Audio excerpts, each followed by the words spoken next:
Next on Worcester News Tonight, Worcester City Councilor at Large candidates get a chance to say where they stand on a variety of issues.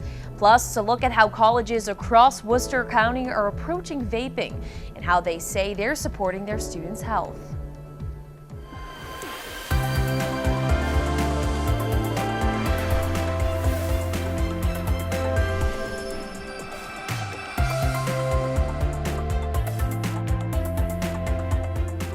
Good evening and thank you for joining us. I'm Anna Botari.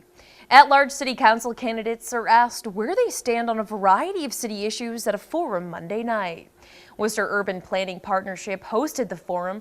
Topics ranged on a variety of issues in the city, including economic development, affordable housing, and how to better promote historic preservation. This year, there were 13 people vying for an at-large spot. Moderator John Anderson was on the City Council for 22 years and served as the city's mayor. He says forums like these are a vital part to the election process. We talk a lot about democracy. This is a part of democracy at work. People getting an opportunity to express what they think and people getting an opportunity to hear what other people think. And that is the democratic process. The general election will be held on November 5th. Following the recent unanimous vote by the Worcester City Council to declare and respond to a climate emergency, one city councilor is proposing a standing committee be formed. City Councilor at Large Gary Rosen says this is a nonpartisan issue. It's a science crisis. He says it's important to make sure there is a clean, healthy world for future generations. The Environmental and Sustainability Standing Committee's objective would be to identify what more can be done locally to combat the climate crisis.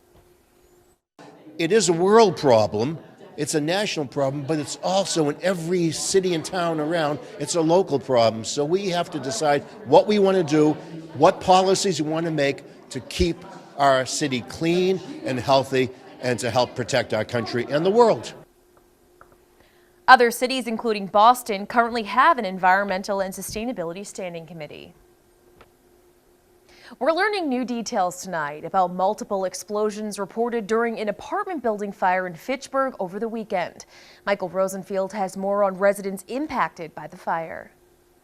Moments before Molly Benavides was rescued, she was on her couch eating dinner. There was a huge boom and the ceiling collapsed in my apartment and I couldn't open the door. Fearing more debris would fall, she hid under a bed. And then the smoke started pouring in and I knew it wasn't going to stop. I realized I really had to get out of there. So I went to the window, I pushed the AC out. She was rescued by firefighters who had just arrived at the Fitchburg condo building. They said don't jump because they were really worried I was going to jump. But they said everything's going to be okay, we're here. And I cannot explain how good it is to see people coming to save you. Investigators say there were a series of explosions Sunday night inside the building. Monday afternoon, they found Molly's neighbor who lived across the hall dead inside his home with propane tanks and 2 improvised explosive devices. The NBC 10 Boston investigators learning those devices were found around the man's body. The Worcester DA says this may have been an intentional act. Yeah, that's where the investigation's taken us. They have spoken with several neighbors about him. We've heard bits and pieces about the gentleman who was in there. We can't say for sure what his mental status was. We can't say what was going on with him. As for Molly, she's grateful she and her neighbors are okay, even though they all lost everything. I was trapped by myself in a burning building. You never think it's going to happen. An off-duty Leominster firefighter died in an ATV crash over the weekend. The Worcester District Attorney's Office says 52-year-old Randy Pouliot was involved in an ATV accident in Ashburnham.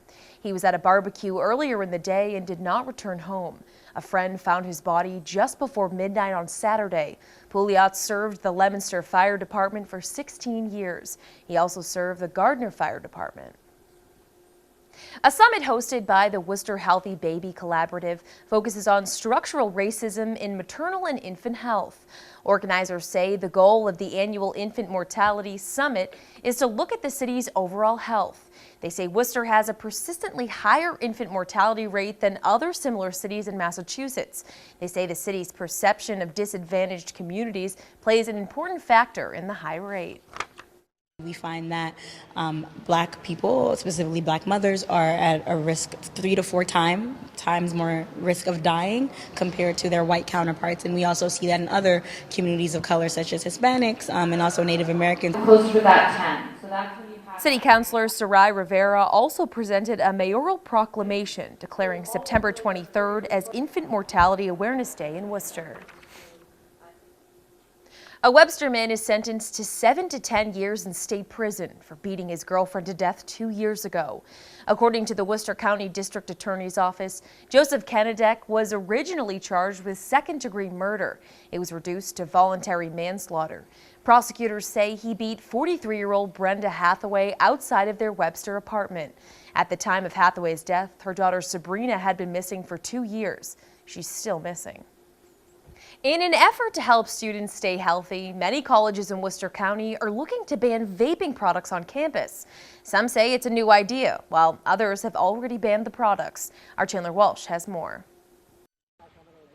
E-cigarettes and vaping products aren't allowed anywhere on Assumption College's campus.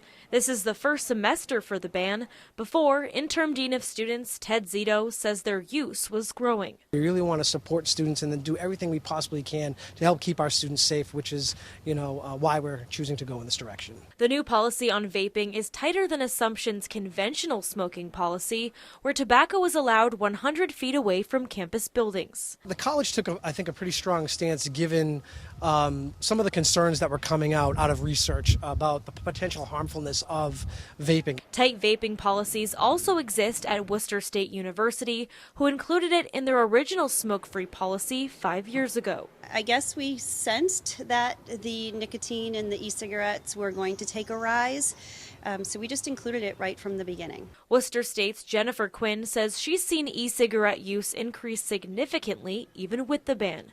The school is working on marketing campaigns to address it. We're concerned. I think everybody is concerned. We know that the numbers are high in high school, and we get them out of high school. So if they've already become addicted, they're coming to our campuses already with potentially some addiction. The CDC says there have been 8 deaths and more than 500 illnesses linked to vaping. Assumption College says efforts to keep their students healthy is part of their responsibility. We have a lot of young adults, and so because of that, the potential harm for young adults, that was another strong reason why we wanted to do that. Assumption is establishing a policy review board to continue looking at vaping on campus. At Worcester State, they'll be conducting a survey in 2020 to determine the percentage of their students who use vaping products. In Worcester, Chandler Walsh, Worcester News Tonight. The state is investigating 2 Worcester bars suspected of serving alcohol to minors. Last Thursday, they found 26 underage people either drinking or with fake IDs at the Rock Bar on Water Street and the Union Tavern on Green Street. The Massachusetts Alcoholic Beverages Control Commission says the sting was part of an operation with the Worcester Police Department. Both bars were near or at capacity when they arrived, and both emptied out quickly when they started asking for IDs. Both establishments will be summoned for a hearing. If they are found in violation of the law, their liquor licenses could be suspended. Fighting pediatric cancer one handprint at a time. Monday, the University of Massachusetts Medical School teamed up with car manufacturer Hyundai in hopes of creating better treatment options for children. Our Cam Jandro has more. Sharing their stories one handprint at a time. Awesome. Patrick Halverson was diagnosed with glioblastoma in November 2018. The 16-year-old joined others Monday in standing up to cancer at UMass Medical School. The nurse walked in and she said I had a golf ball-sized tumor in my cerebellum, which is like right here. Halverson was taking part in Hope on Wheels. The nonprofit allows children battling cancer to paint a brand new car with their handprints. Moving forward, Halverson says the best way to fight cancer is to not allow it to keep you from living.